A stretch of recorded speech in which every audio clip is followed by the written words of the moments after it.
آیناز همیشه خودش را دختر شجاعی می‌دانست. دختری که شبها با دیدن فیلم‌های ترسناک خوابش می‌برد. از وقتی از بوجنورد به کرج محلی حصارک آمده بودند، زندگیش معمولی بود تا وقتی که وارد اتاقی شد که قبلاً متعلق به خواهر بزرگترش بود. اتاقی که تازه 1 سال بود برای او شده بود. یک شب دوستی به خانهشان آمده بود. آیناز و او در اتاق نشسته بودند و شیر برنج می‌خوردند. همه چیز آرام بود تا لحظه‌ای که کاسه شیر برنج بدون اینکه کسی به آن دست بزند، به ناگهان انگار با ضربه‌ای محکم به سمت زمین پرت شد.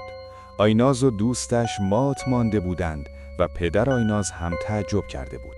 آن اتفاق فقط شروع ماجرا بود. شبها بعد از آن آیناز سنگین‌تر از همیشه به خواب می‌رفت. یک شب در سکوت اتاق ناگهان از خواب پرید. قلبش تند می‌زد.